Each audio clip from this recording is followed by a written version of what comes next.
Good morning to those of you on the West Coast. Good afternoon to those on the East Coast, and good evening to those of you in Europe. My name is Doug. I am a member of the product growth team within the Facebook Marketing Partnerships organization.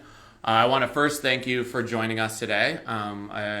Today we'll be taking kind of a quick look at the Facebook lead ads. This is a product that we launched towards the end of 2015 that we are very excited about. We've seen a number of partners really adopt it and see great results for a wide variety of clients. So wanted to take the time today to just kind of give you a quick update on the product overall, as well as some of the recent enhancements. As you'll see today, we have a pretty packed agenda. As we go through the content, please go ahead and submit questions. We'll have some time at the end for any questions that you guys have. Kind of as we walk through the deck today, we're going to first just do a quick overview. I know a number of you probably are pretty familiar with lead ads, but just to make sure that everyone is pretty comfortable with what we're talking about, I think it's important that everyone kind of get a nice overview of what Facebook ads are and why we actually created this product. We'll then go into some of the use cases and success stories that we've already seen. As I mentioned, we've been launched since 2015, and we've already seen a lot of clients see a lot of great results. And so talk through a little bit of how this product can be used in different ways and some great success we've seen already to date. We'll then talk through some recent product enhancements and the lead cultivation integrations that we have. This was a product that we launched just to kind of get it out in the market. And then over the last number of months, we've been really continuing to improve it to really meet all of the needs for both our partners and our clients, and really try to make sure that this is a product that works for everyone. And then we'll kind of close the day with talking through some best practices. As we've seen over the last couple of months, there's a lot of things that clients and partners can do to ensure that the campaigns are as successful as possible. I think it's really important for us to then make sure that you are equipped to be helping your clients be as successful as possible. So we've put together some best practices. And then, as I said before, we'll close with some questions. So please, as I'm going along, please submit them, and we'll go ahead and answer as many of those as possible at the end. The main reason that we are increasingly thinking about lead generation is that the way people are discovering information is changing. If you think even 10 years ago, how people thought about finding out information about products and really having conversations with different companies, it was mostly on the desktop or in offline communication channels.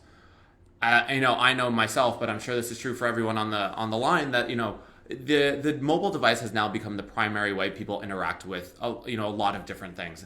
And I actually think that this must be an underestimation, but a survey was done just 2 years ago, and so that shows that increasingly people are on mobile, and more than 3 hours a day they are engaging with their mobile device. And not only are they on their device, but instead of being in a browser, they're increasingly in apps. Facebook made a decision a number of years ago to take the experience outside of just a pure browser experience and have its own app. And again, you'll see that increasingly people are spending their time in apps, where more than 50% is now spent in apps rather than kind of going through a browser experience or the more kind of generic channels. And so with that information and knowing that Facebook is really one of the primary apps that people use, we looked at what the lead generation experience was before we launched this product. And I don't know about you guys, but for me, I know that I am often confronted with a form that asks for all different types of information, or that asks me to type in fields upon fields upon fields. And I know with my hands, it's clumsy to kind of thumb through some of the information that needs to put in.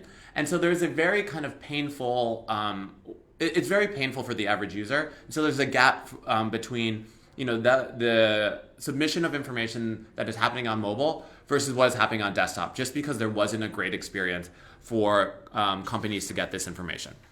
And so with kind of that background, we launched Facebook lead ads. Hopefully everyone has seen this to date, but basically Facebook lead ads on the front end looks very similar to any other ad in your newsfeed, where you can have many different types of media. Here you see a video. You can also do carousel, which is the ability to have different images to showcase different aspects of a product. And then really what is different about this product is what happens when you click the call to action button. When you click here on sign up, You instead of being directed offsite, which is how lead generation was done on Facebook previously, you stay within the app and you have a very seamless, quick experience. Instead of needing a page, waiting for a page to load, you are immediately, in this situation, brought to a context card, which gives you a little bit more information about the advertiser and how this information might be used. And then you are pushed through a number of pages that ask, in many ways, the same fields of information that advertisers have been asking from users for many years.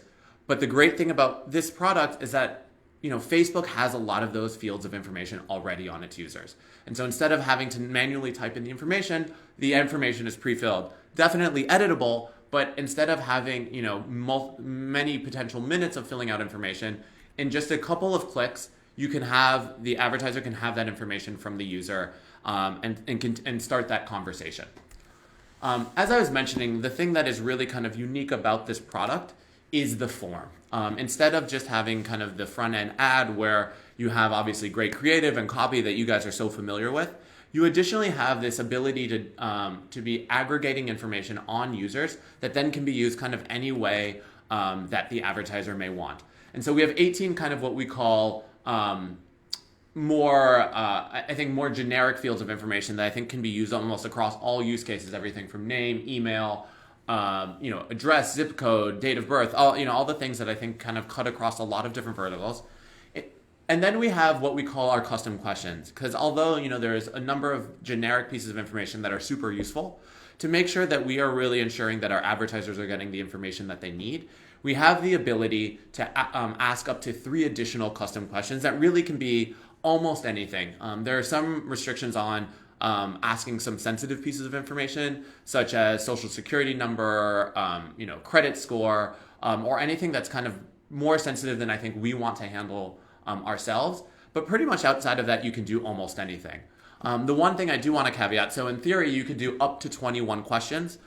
For those of you who are familiar with lead generation and form completion, you'll know that the more the fields, the more friction that there might be for the user. And so potentially the lower the submission rate. And so that's one of the things that we'll get into a little bit later, but it's really finding the right balance of, yes, definitely getting the information that you need. And especially since the information is pre-filled and the friction is greatly reduced, making sure you really have those core pieces of information. But at the same time, making sure that you're creating an experience for the user that is really easy to do and makes them comfortable in how they're submitting their information. And one of the things that we have really seen across the board is that this ad product is really solving key challenges in many different ways. I think the first thing that we talked about a lot at the beginning is this idea that this is a product that works on desktop, but also works really well on mobile.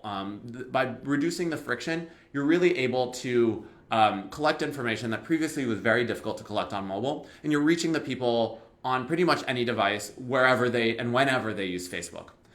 In addition, because this information is coming from Facebook, which is the person's real identity, it's the information that they actively want to be sharing with their friends, that the quality of information is much more likely to be high.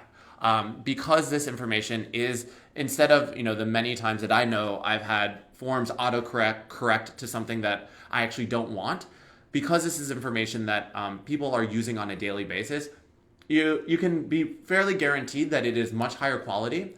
But at the same time, despite being pre-populated, if necessary, they can also edit it. And so it makes sure that you have the most accurate and most current information for any of your users.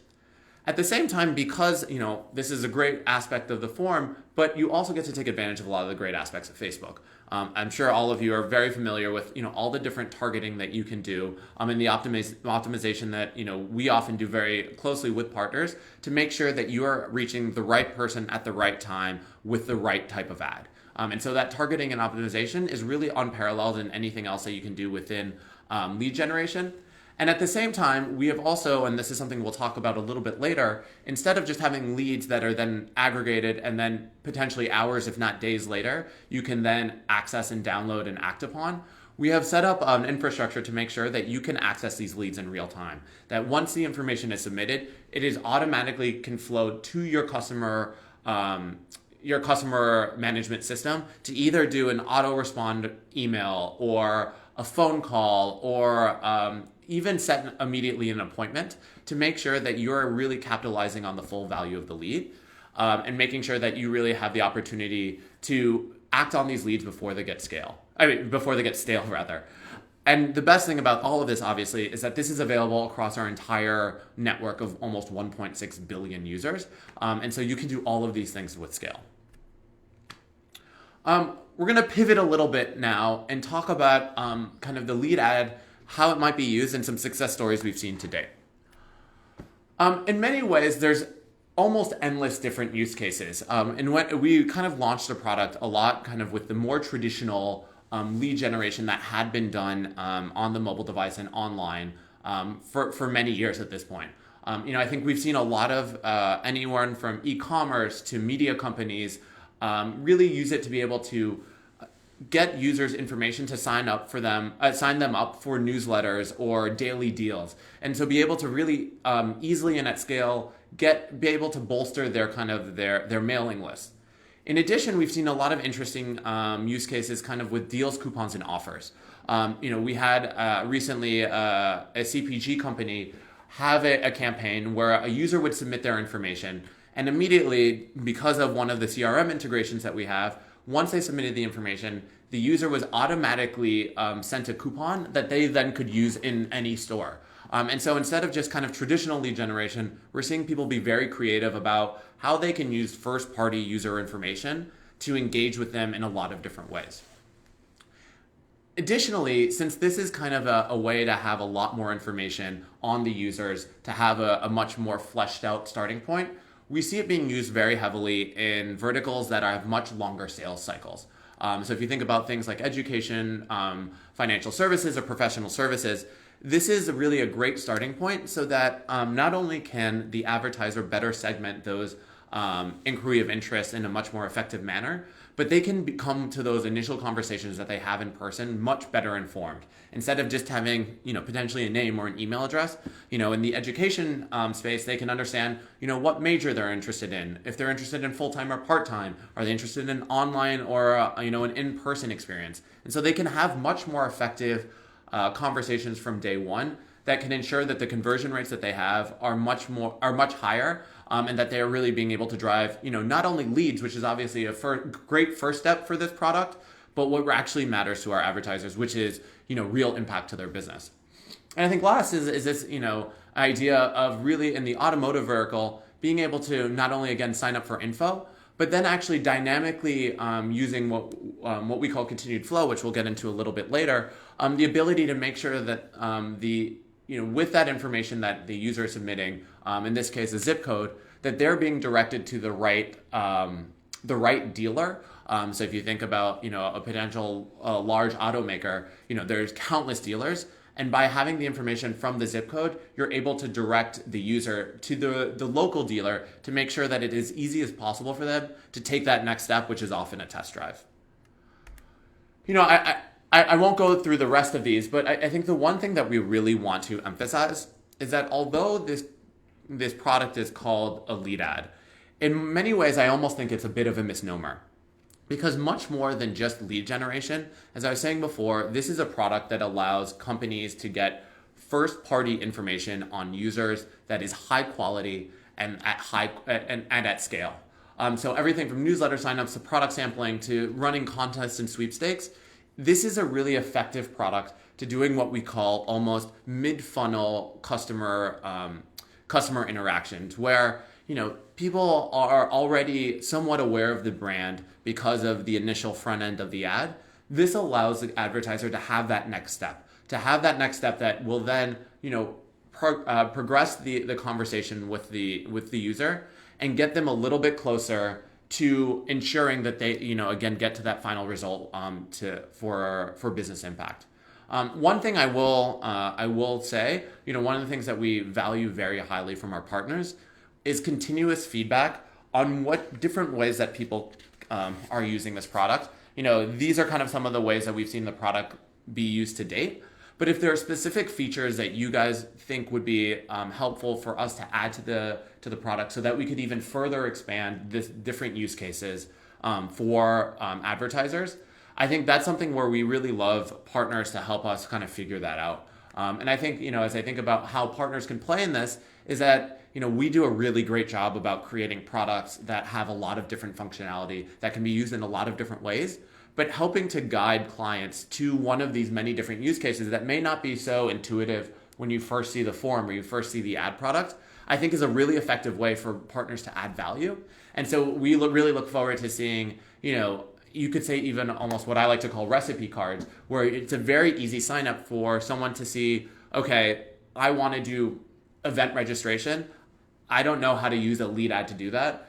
Partners can really help and jump in right there and help them to see, okay, with this functionality, you can do X, Y, and Z and make sure that it really creates a nice flow that connects potentially with someone like an Eventbrite, where the lead generation, the leads that are being created within Facebook flow automatically to that Eventbrite page. I think there's a lot of opportunity for a lot of creativity with this product, and we really think partners could add a lot.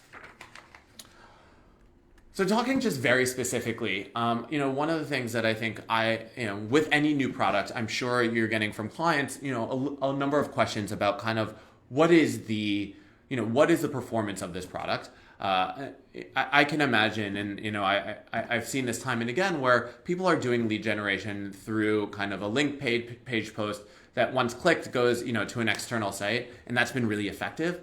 And so I think it's really important that we have the data that you guys can use to be equipped to have those conversations about why this is an even better product. So recently we had, and we're going to go through a number of these, and this is really, again, where I think partners would be great for us to be able to even further build out this portfolio of case studies, because I think that is in many ways a really effective way to kind of get clients off the sidelines and really kind of engaged with this product. So as I mentioned, Mazda used this lead ads recently, and one of the things that I think is really unique about Facebook is our scale. And in a campaign that they were running, they were able to increase their number of leads by 567%. And I know as we look across many verticals, whether it be education, financial services, auto, CPG, many of our clients are actually having difficulty getting the quantity of leads that they want. And so being able to tap into that massive scale of Facebook has been something that's been really effective for them. In a very different use case, Stuart Weitzman used the lead ads and was able to cut their cost per lead by more than 50%. And so again, this is maybe not traditionally how you might be able to think about using lead ads, but really with just a very simple form of asking for an email and full name, they were able to start that conversation with a user and then help them get to their website and really again drive to purchase. And so those leads are not only high quality, but as you'll see, are much cheaper than kind of the other channels that they have to generate leads currently. And another very different vertical, we have a company, Sona Med Spa, which is kind of a smaller professional service, obviously spa client, and similarly had a very significant reduction in their CPL. CPL being, cost per lead. And again, very simple pieces of information that they were asking for from the user. And just by using name, email address, but then very important secondary aspect, their zip code, they were able, since it is a chain of different spas, they're able to not only know users that are interested in their services, but then again, going back to this idea of educating users in a more effective manner, direct them to the med spa that was most convenient to them. And in addition, be able to have not only an email conversation, but also a phone call. And one thing that I will also highlight while we have this example up is the ability, one of the things that I think is really important for Facebook as we launch this product is that this is the first time we are actively sending out information from our platform outside of our network. And so one of the things that we are very particular about is ensuring that users feel very comfortable with how their data is being used. And so that is one thing, again, where I think partners can be very effective in helping clients understand, what is the privacy policy that I need to have in place?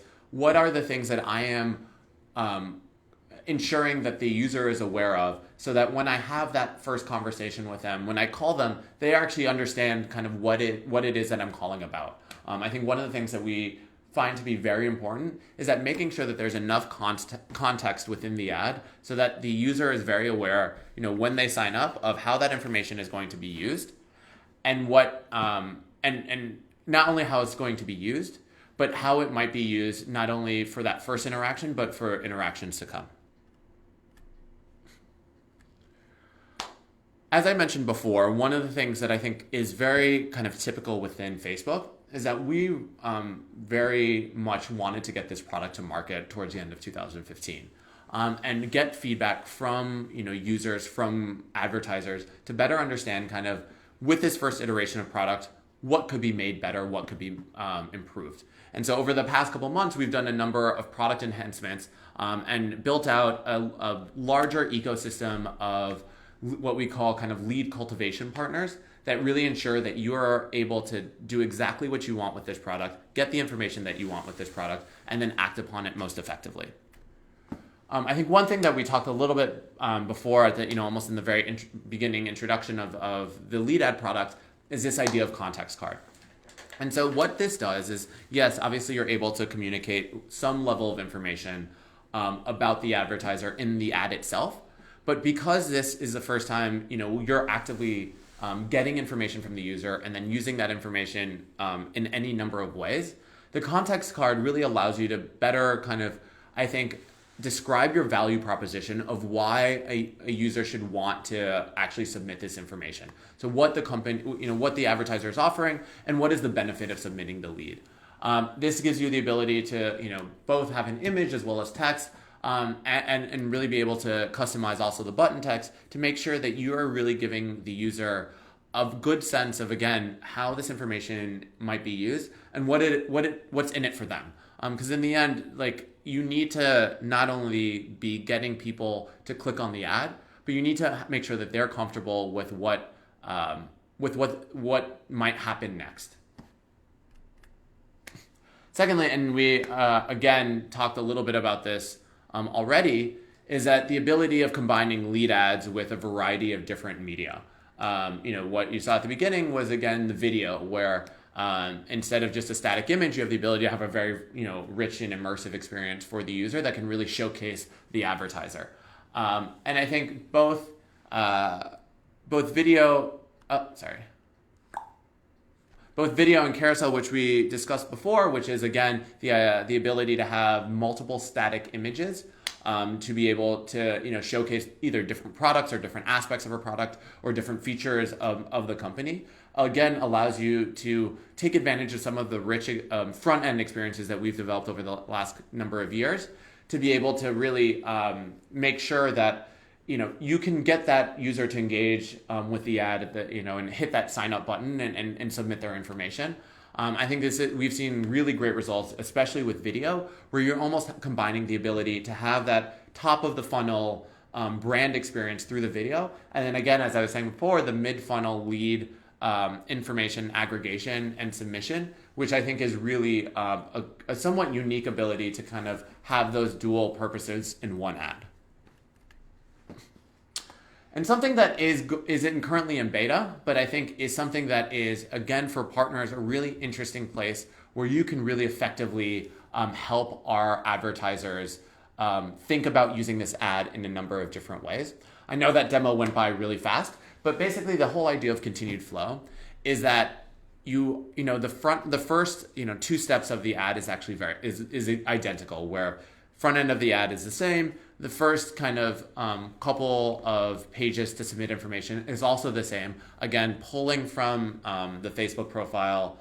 But when you hit submit, instead of being kind of directed to stay within Facebook and then potentially go back to your newsfeed, you actually are directed off-site to be able to capture some additional information that we actually currently just don't allow to be captured on our site. So things, as I was saying before, like credit card information, social security number, credit score, a lot of things. And there's an extensive terms policy agreement that kind of outlines all the things that are not allowed to be captured on Facebook. And so this allows you to kind of be a lot more, have a lot more flexibility in the questions that you can ask. In addition, something that we've seen actually a number of our advertisers use extremely effectively is, and actually, sorry, let me take a step back. And one thing that you'll notice is that you can ask these additional fields of information, but those fields that kind of popped up within Facebook and within the lead ad actually get pulled into those initial fields within the continued flow form. So you'll see in the demo, name and email address was asked for, and so instead of having to have that person type in their name and email address, you then only have to have a couple of fields, as opposed to, in this case, only 3 fields as opposed to 5 fields that you need to ask the user to actually manually input. So basically, again, this whole idea of reducing the friction for the user to submit their information. In addition, one of the kind of creative use cases I've seen with this is being able to use that information that is submitted to have a dynamically changing ad. In the future, we are actually going to be also giving the ability to have what we call conditional questions. So based upon how you answered question 1, question 2 could be different.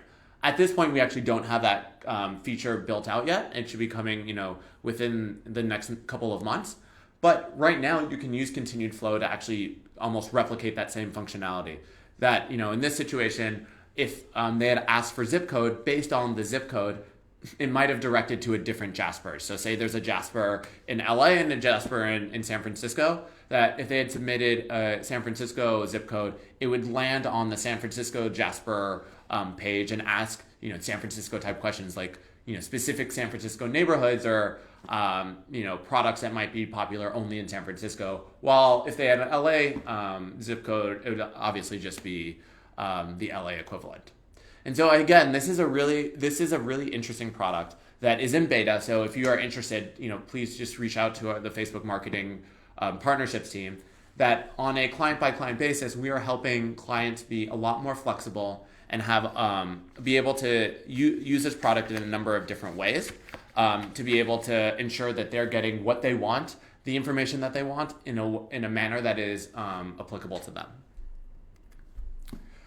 One of the most important things that I think we've been really building out over the last couple of months is this whole idea of, it's great obviously to be generating leads on Facebook, but, having a set of leads that are on Facebook and then a set of leads that might be in MailChimp or Salesforce or Constant Contact or, any of the logos that you see on this screen is not an effective way for clients to be able to effectively act on these. And so one of the things that we have continually seen in almost all situations is that it is very important to kind of act upon those leads that you're generating on Facebook in an effective and efficient manner. And right now, for those of you who are not familiar, we actually have 3 different ways that you can, 4 different ways I would say, that you can make sure that those leads get actually effectively acted upon. I think the first, which is the kind of the most basic, is that within Business Manager, those leads that are generated on Facebook are aggregated into a CSV file, and you can download those download those leads, manipulate them however you want, and then upload them into your system.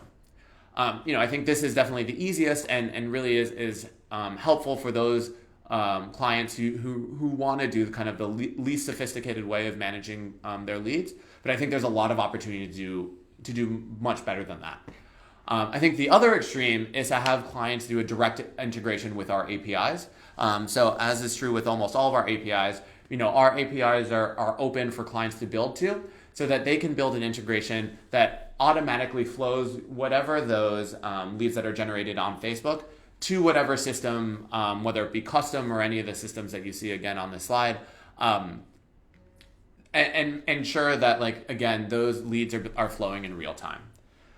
I think third, which is the one that we've been focusing on over the last 6 months a lot, are what we're calling direct integrations.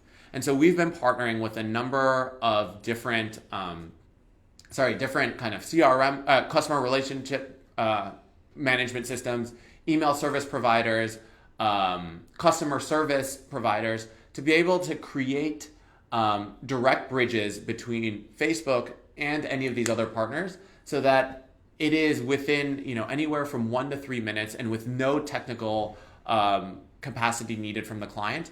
You can set up your Marketo your Marketo account to be able to automatically consume those leads that are coming from Facebook, and use any of the already existing communication channels, auto-triggered emails, whatever it may be that the advertiser may want to follow up on the leads, and be able to really ensure that you're acting upon those leads in real time.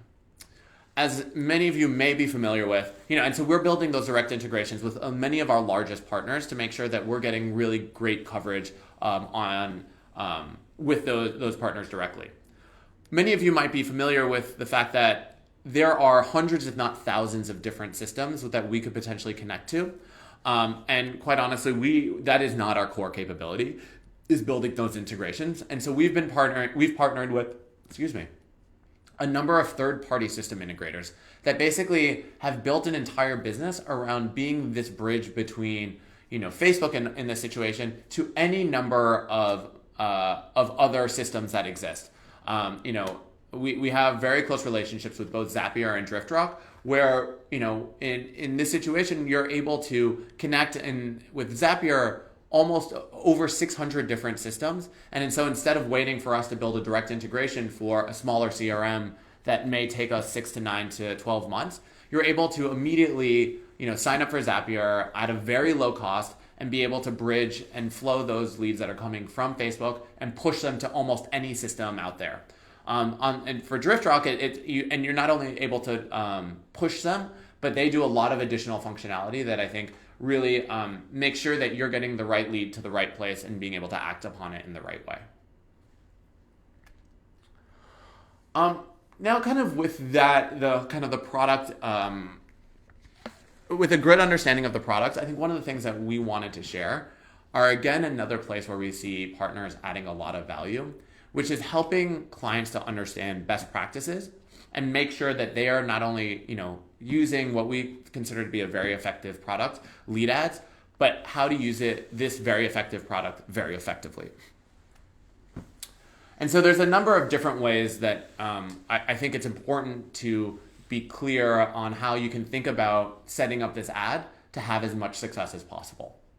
On the ad creative front, I think one of the things that we've talked about a number of times is the idea that this is the first time that people are pushing information out and submitting information to an advertiser. And so it's really important that they're aware of what they're doing and see the value of submitting this information. And so it's really important to not only showcase the client, but showcase what it is that people are signing up for and how their information may be used.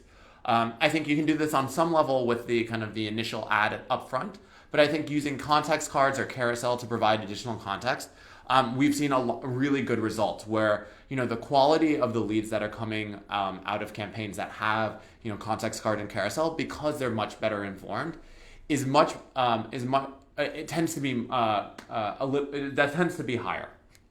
In addition, I think in this ad creative, again going back to this idea of creating a value proposition that will push users to really sign up and to submit their information, is the idea of offering incentives to motivate those users to sign up.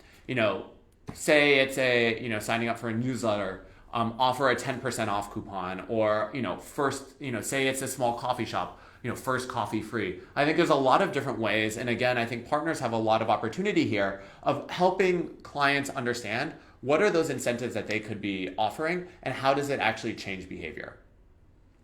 On the form side, I think this is somewhere where this is a very new product, obviously, within Facebook. So again, I think partners can add a lot of value by helping clients manage through some of these questions.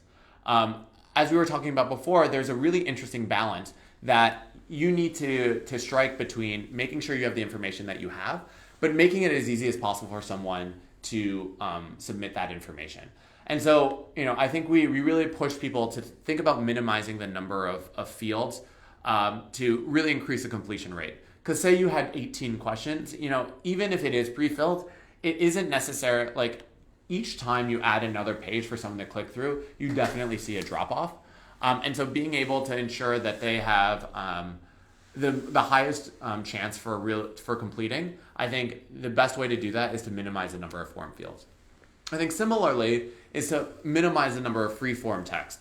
It's much easier to just be able to look at a form and ensure that the information is right and hit submit than need to, again, going back to this original reason we created this product, manually type in a form with your thumbs. I think being able to make sure that you really reduce the friction as much as possible is something that you'll hear from us time and time and time again. And I think if you think about some of the custom questions, so say you're an auto dealer and you want to understand what type of car someone is interested in. An auto dealer might have 20 or 30 different models of car. Instead of, again, forcing someone to have to scroll through and consume all these different options and think through them, we really push people to try to limit the number of options to 3 to 4. One thing I think is really important in this early stage of this product is really doing testing. I think we can give you as much data as you guys need, can give case studies, but I think the most effective way to really convince and persuade a client is to set up effective tests. And so I think the best way to do this is to really do an A/B test where the budget, the targeting, the creative is all the same, but instead of having someone click to an external site, have the lead form native within Facebook, and just to be able to compare apples to apples. I think right then you'll see that the lead ads perform exceptionally well, and you'll be able to convince clients in their particular use case, which is the one that's actually obviously most important to them, that this is an effective ad format that can be used no matter what their vertical or use case. And the last one, which I will say again is the most expensive, the most important, is this kind of real-time, effective follow-up on the leads, where you want to be able to follow up on those leads as fast as possible. So I really would push, to use one of our CRM partners, to use one of our system integrators, to make sure that those leads that you're generating on Facebook are not wasted. Or again, obviously do an API integration if the client has the technical capabilities, because you want to make sure that those leads are not wasted. And that they're acted upon in as effective and as efficient manner as possible. So that does it. Hopefully this was a good content for you guys. As I said at the very beginning of, I think, the presentation, we think partners have a lot of different ways that they can be adding value to this product. With any new product, it's really important that clients feel like they're shepherded through how to best use this product. And especially with this product where for the first time, you have this whole component of creating forms, knowing what fields to have in the form, and understanding kind of, how to really use a very different type of product. I think partners can add a lot of value there. Additionally, I think this whole idea of making sure that they are well set up to not only generate leads, but then act upon those leads. And so being a key resource to help your clients, integrate directly, use one of our direct integrations, or use one of our system integrators to connect to any number of hundreds of different systems. I think that this is a really important place. This is a very important product where our partners have a very important role. And then lastly, the one thing that I will ask from you guys is, continue to give us feedback. As I said, this is a fairly new product. It's been out for less than 6 months. Today's actually the 6-month anniversary. So happy semi-anniversary. But that this is like a product that we are continuing to develop and continuing to evolve, that anything you guys want to see for anything, please do let us know, because our product roadmaps are always changing and are always working to ensure that we're driving as much value as possible. And you guys definitely have great insight and a great ear to clients and what they want. And so anything that you can be bringing to the table, is always super valuable. All right, we've got a couple of questions here, and so we'll kind of just go through them. So the first question is, so how effective or qualified are lead gen audiences versus the website custom audiences and e-commerce efforts? Are we paying twice for results? I'm going to answer this how I think the question is. To me, actually, that is a very effective way to combine what I think are two very powerful products. I mean, I think custom audiences could be used very effectively to target specific users And say you had people who had visited the website. Um, you can not, with the lead ad, you will be able to not only know their email address, but you could get a much more in-depth amount of information from any user than you'd be able to obviously get necessarily from just the website click. You're able to understand, of those website visitors, what is their age, what is their gender, what is their what is their size potentially, what type of clothing are they interested. I think the question was from someone who is interested in retail, that you can be able to get a much more in-depth view on that user that then you could use to even target them even better. Yeah, yes, you could potentially get their email address and then target them with a email that if they're a male who's looking for jeans, that highlights the newest jean styles in your store. But if they're a female interested in shoes, do a completely different campaign. So I actually think, instead of being duplicative, they're actually two very powerful tools that can be combined very successfully. Next question was, how do I determine my cost per lead in Facebook ads? So this is actually just kind of math that needs to be done. You just take kind of the total cost of the campaign, and then obviously divide it by the number of leads. Right now, one of the options under the optimized CPM is to lead generation, or to lead submission rather, so that on our back end, our algorithms, using the very extensive data that we have, we can make sure that your campaigns are shown to those people who are most likely to submit a lead, rather than any of the many other ad objectives that we have available.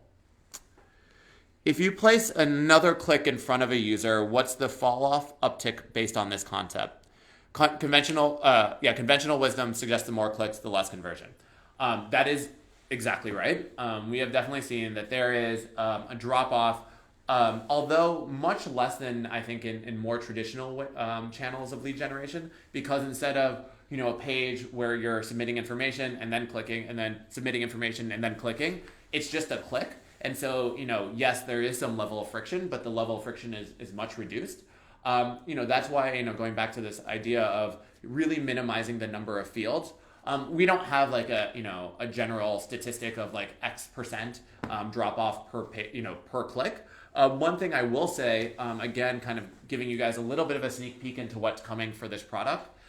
In the coming months, again, we're going to give the ability to do what we call engagement audiences, so that, for those users that potentially submit a couple of the fields information, or fill out a couple of the fields of information, but on page 2 of where they maybe their birth date was asked for and they didn't want to submit that information, they drop off.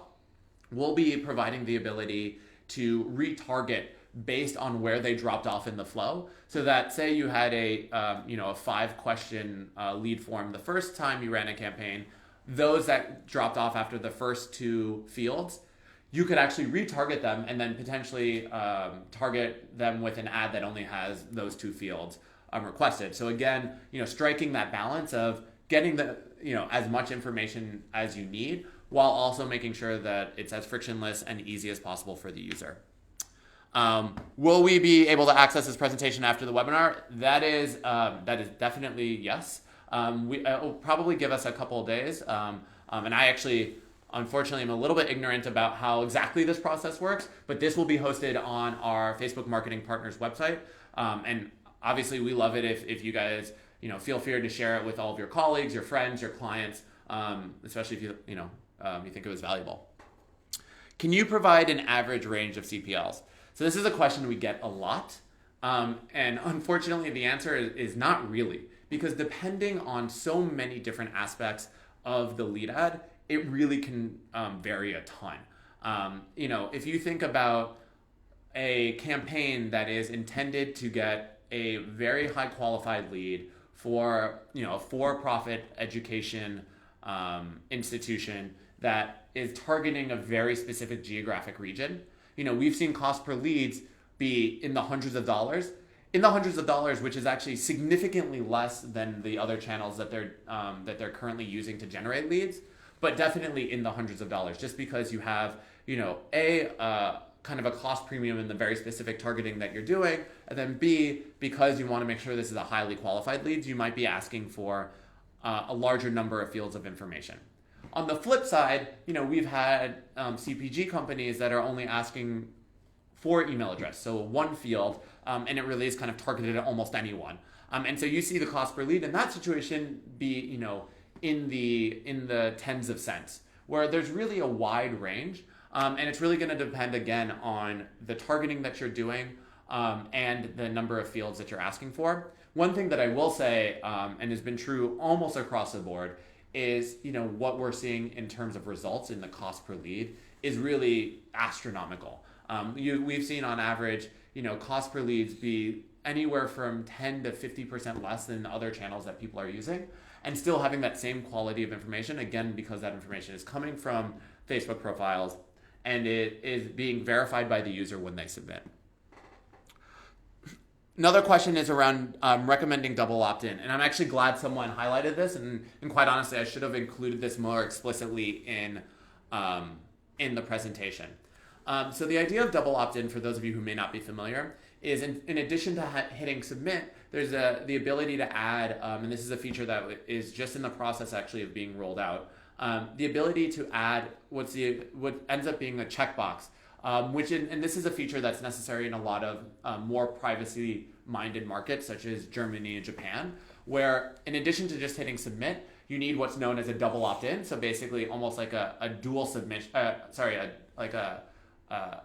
A duplicate submission to really make sure that the user is aware of what they're submitting.